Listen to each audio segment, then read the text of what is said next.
Hey guys, I'm learning TFT. In this video, I'm going to talk about augments, how to make more informed and better augment decisions, and specifically on stage 4.2, how to have a framework to approach augment selection and be prepared going into augment selection, and specifically making the 4.2 augment decision quickly. The reason that decision speed is so important is because on 4.2, especially if you're playing a fast 8 board, let's say you're playing Black Rose or Twitch or any other level 8 comp. Yeah. If you are spending a lot of time, and this was true for me last set, especially a lot of time looking up stats on augments, which are not available anymore, which is why this framework can be even more useful now.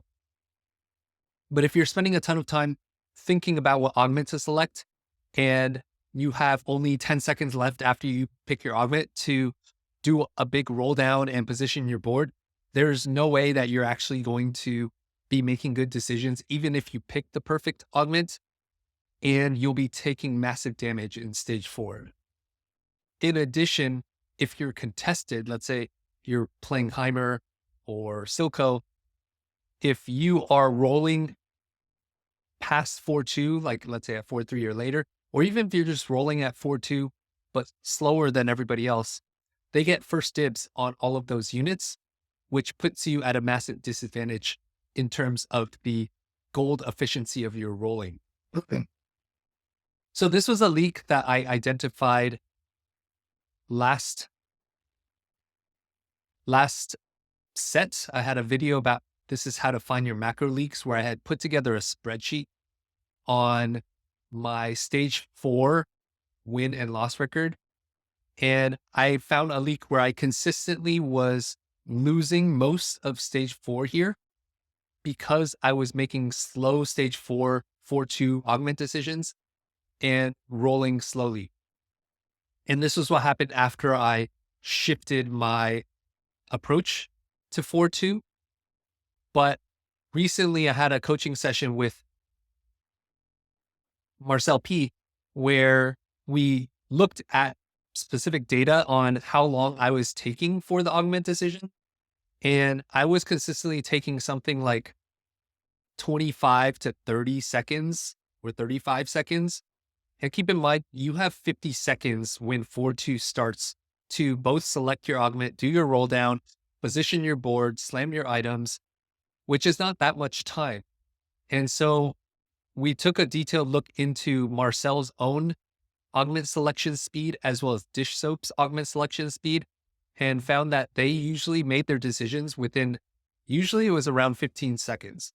So that leaves about 35 seconds for you to do your roll down and position your board. Marcel even recalls Dishsoap on stream mentioning before that Dishsoap would rather make a slightly suboptimal augment decision in order to optimize the roll down and positioning to go into stage 4.2 with a strong board that you can preserve HP and ideally streak with. So I found some quotes related to decision speed in kind of game theory.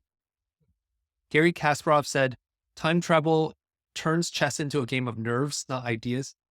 And this has plagued me often, where on 4.2, I'll make a slow augment decision. I'll do a roll down, and I'm playing the roll down very suboptimally because I'm pressed on time. And then that kind of snowballs into the rest of stage 4 once all the opponents have taken my contested units, which makes things a whole lot worse. Savieli Tartakauer said, "When your house is on fire, you can't be bothered with the neighbors," which basically is saying focus on what is the most important. You just need a good enough augment most of the time and focus on getting your 4.2 board put together. Joseph Addison said, "He who hesitates is lost." Voltaire said, "Do not let the perfect become the enemy of the good." And Charles Buxton said, "In life as in chess, forethought wins." So forethought is, there's actually a good amount of planning that you can put into 4.2. And I want to talk about a framework that Marcel shared with me, which is, and these are some ideas also from ASA, since I joined their ASA's Plus program. But ASA talks about how item and econ augments are going to be stronger early game. Econ obviously is going to be stronger in the early game since it kind of snowballs. And in the late game, you care more about HP than your gold. And items are stronger early game because if you get a full item at 2-1, as a percentage of your total item pool, it's going to be much higher. Whereas, let's say at 4-2, you get an item, it's going to be a lot less. Like at 2-1, it could be 50% of your items. And at 4-2, it could be like 20% or less. Whereas combat is usually delayed power at 2-1, since many of the combat augments are team-wide, and those team-wide combat augments are not going to be as impactful in stage 2 since you don't have as many units, whereas that's going to be a lot stronger at stage 4-2. And so the idea and framework that Marcel suggested to me was before you go into 4-2 with augment selection, so let's say at 3-7 or 4-1, ideally you can game plan out what your augment distribution is and figure out what you need at 4-2 for your comp to succeed. And that way you can quickly filter out augments that don't fall in that category. Most of the time, you're going to want to take a team-wide combat augment at 4-2, which means you can quickly roll the augments that don't fall in that category. So any econ augments, any item augments. There are cases where at 4-2, you do want to take item augments if you need, like let's say you have for some reason a fully itemized tank, but you're still missing items for your carry. In that case, it might make sense to consider items, but that's an analysis that you can do before the augment selection comes up, so that when the augment selection does come up, you can quickly make your decision and make that decision in ideally less than 15 seconds. So I'm going to do some deliberate practice here and go through some of Dishsoap's VODs. And I'm going to jump to right before 4-2. And what I'm going to do is go through this process of identifying the 2-1, 3-2 augments, what kind of type of augment it is, and what type of augment you want at 4-2 ideally, while also considering like what the comp wants. And this practice hopefully can help me be able to get to this 15-second or less target, and hopefully can help you as well. And in general, because augment stats were removed, I think this is also a good practice for figuring out what are the ideal augments to take under certain situations, where we can just assume that Dishsoap is going to be close to be playing perfect. Obviously, he's not going to be perfect all the time, but he's much more likely to be making the optimal decision than I am, or probably you are. Cool. All right. So with that said, we're going to jump into the VOD. All right. So I did not look at this yet. So we have, actually, all right, here's the board. I don't actually even know what this augment is. It looks like oh, that's the pan. Okay. So we have a pan with an Akali Nocturne reroll and the Infinity Force one. So we have, this is kind of combat because it gives you HP. This is item augment. This may be a rare situation where you could consider taking econ, though with 2 cost reroll, you typically want 3 combat augments. So I would say here for the 3rd augment, we want to look for team-wide combat as the kind of ideal situation. It's like not even close to finish. Okay. turn off the sound.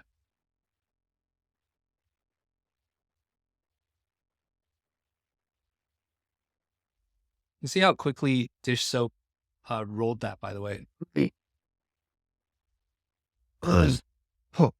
Okay, so this is not team-wide combat, but like unit combat.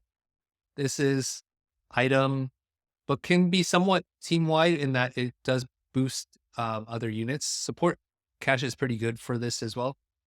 And this is also team-wide, but not good in this situation. So I would roll 1 and 3. Okay. I'm going to take notes on this to kind of gauge my accuracy as well. Okay. And I would suggest that if you want to get better, you could do this too. Roll 1 and 3.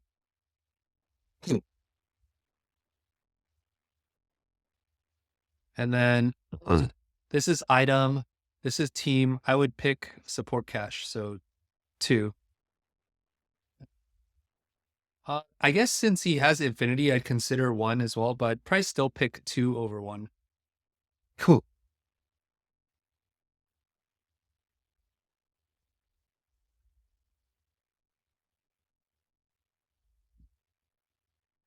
Cool. Okay, so Dishsoap took 18 seconds there. I'm just going to also log that. All right, so this one I got 100% right. Cool. Just going to watch which one he takes. I would assume lock it. Cool. But maybe knights? Yeah, okay, lock it. All right, so that was around 18 minutes into the game.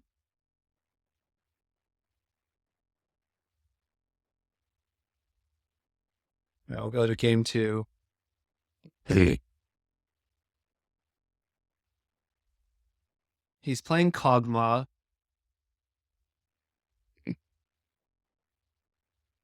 Um, 2-1 augment was team combat. 3-2. Actually, not sure what that is. I'm not familiar with all of the augments. Yeah, I apologize for my coughing. I'm still recovering from being sick. Okay, so 4-2.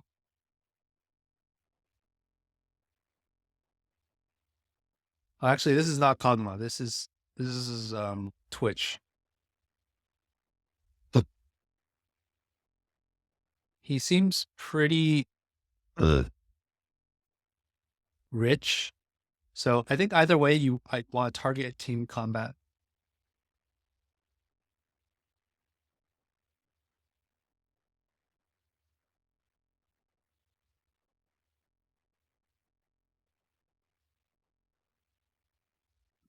Okay, so roll 1,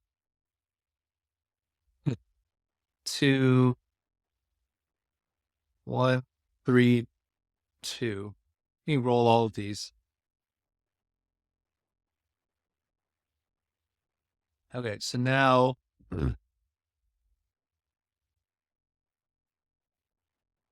this, we don't, I think it's, so roll 2, then 1 greater than 3. Caitlyn's good, but I don't think you want Mbessa.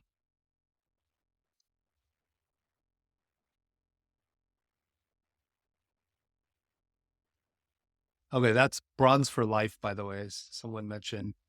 So this is also team combat. Okay, so now roll 2, and then do you have exactly 2 forecasts on the Twitch board? Cool. I think it's either 1 or 2. I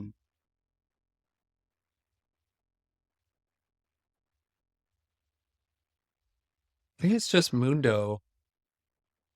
So let me see. I just did a Twitch analysis.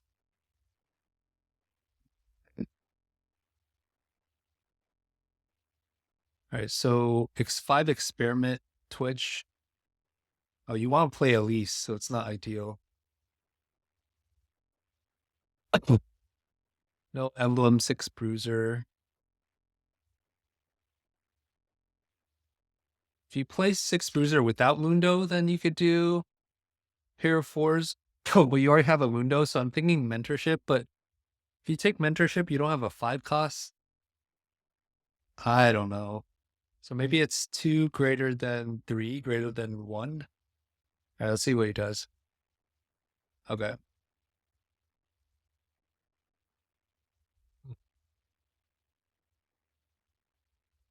Okay, we got that. Cool.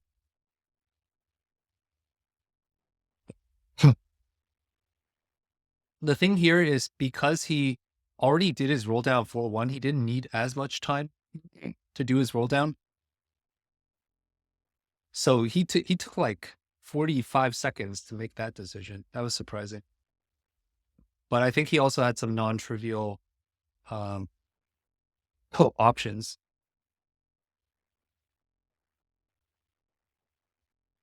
Okay, I did not look yet.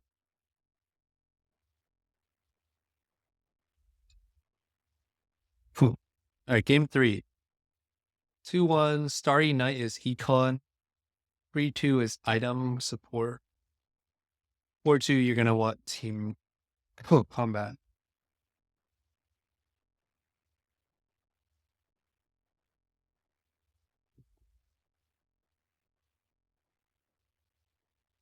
Okay.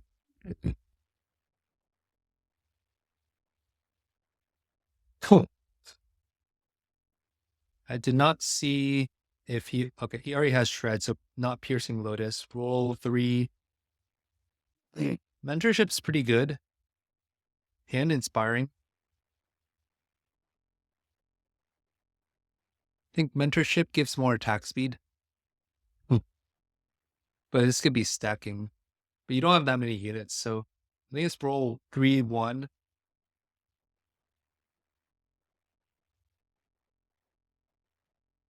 Okay, big grab bag. I don't think you need more items, so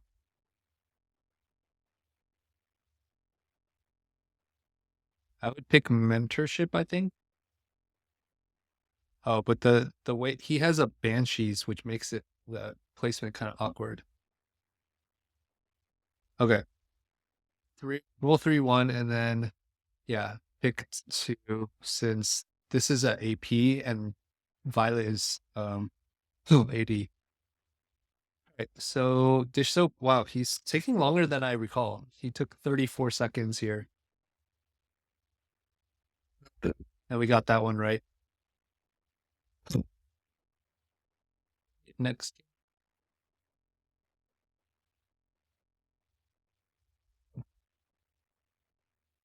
Cool.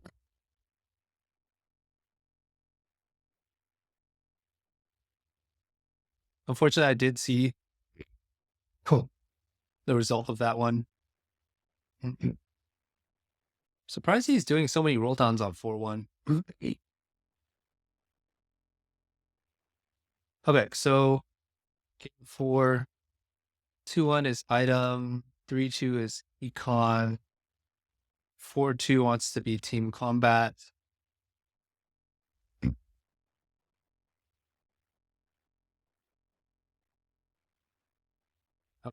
Hey. So roll 1, 3. I guess 3 is kind of team combat. Shred and Sunder. Does he need Shred and Sunder? No. He has a shiv.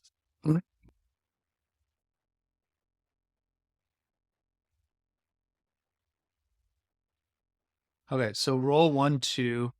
This is an item, but kind of has a team combat effect.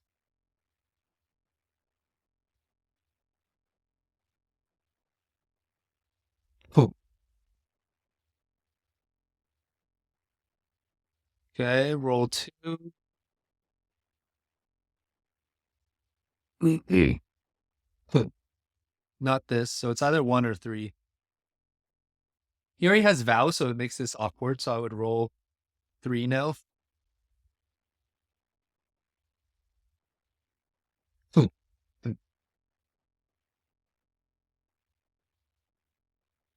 And this is kind of wasting the AD. Hey. So I guess this is like somewhat like team combat, just gives your team more tankiness.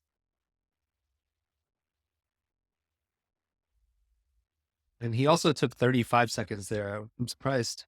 But he did the roll down on 4-1, so it was less important to make a fast decision.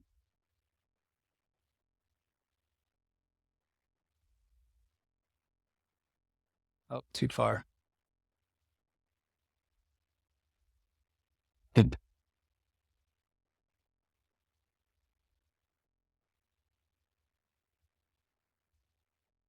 All right, we got, I believe that's health investment. Okay. Okay, so we got a 2-1 team combat, 3-2 item. Yeah. Well, this kind of converts into an item eventually. And then 4-2. Ideally, you want team combat. Mm.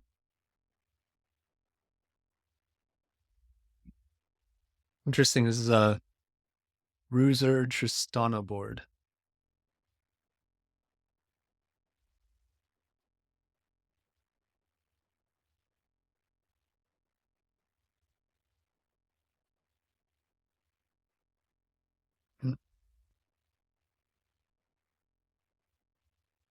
Okay. Hey. So we don't want more items. Roll 3. We're not trying to play 4 costs. So roll 3-2.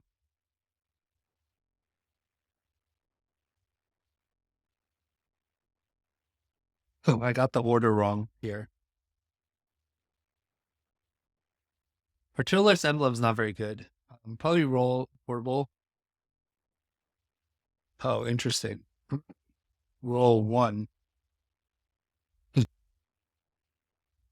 I guess clockwork could make sense because you have health investment. Your team has a lot of HP with bruisers. I'd probably take this team combat over portable forge. Okay, yeah, it's clockwork. Pick one. Oh. Moonstone? Yeah. Okay, so I got 1 out of 3. By the way, when did he make that decision by? 28. So that was 22 seconds. But he's generally not playing fast 8 comps here, so again, the speed is less important.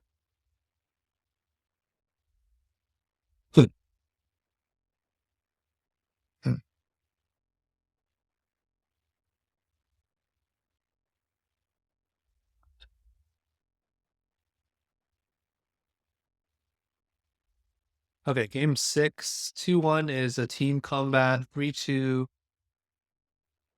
Is that the I believe that's team combat. Omnivan? Not positive.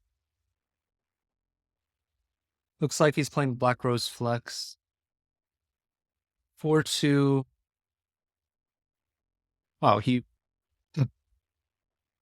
did a big roll down again here. How much gold did he have? Okay, 40 gold at the roll down.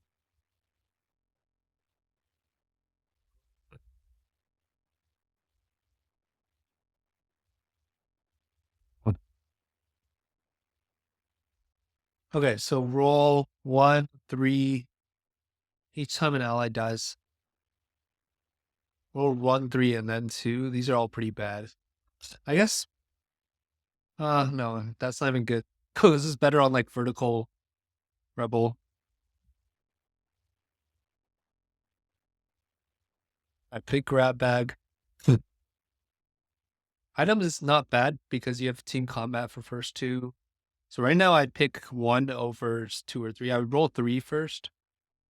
That's not good. Roll 2. Oh. We have lost a good amount of HP. So between these two, this is team combat, this is items. Let me see what items we have right now. We could use more items to complete a tank. Oh. Yeah, I'm leaning towards big grab bag because we don't have full tank items yet. Well, I guess we have this Sunfire, so maybe okay, I'd probably take Spirit Link. Oh, okay, big grab bag. All right, pick 2 greater than 1. Got this wrong. Oh. Oops. All right, so I got 50% right, and he made the decision with, let me see, 20 seconds. All right, we're going to do one last one. Oh.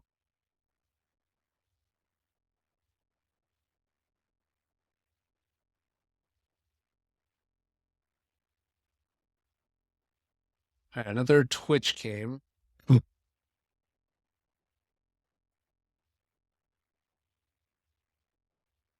Wow, so many 4-1. What am I missing? I'm very surprised he's consistently rolling down 4-1.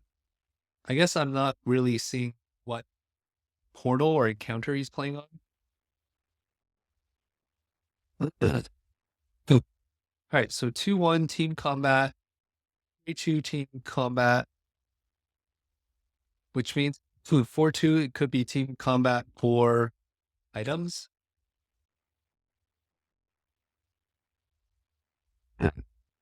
Though he is pretty close to having a full itemized Twitch. And he already has a lot of items, so I think you want team combat for this next one.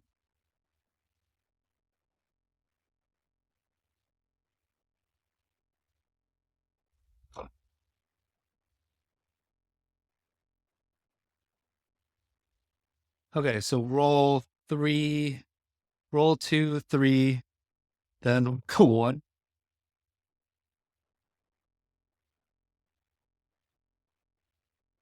Not 2. Cool. We're not close to anyone being eliminated, so I probably just pick 1. Pick 1. It's either 1 greater than 2. 1 cost would be Zyra. Zyra 3. I don't think that's very good. Yeah, I think it's just 1. Okay. And he made that in about 18 seconds. Cool. I think my accuracy rate was reasonably good. One surprise I had watching all these Dishsoap games is that he was going 8 on 4-1 quite frequently. Even with Twitch is usually uncontested comp. So I'm curious. I guess if I wanted to really dive in deep, I'd look at one counter they're playing on. But okay, I hope that you found this video helpful. Thanks for watching, and I'll see you in the next one.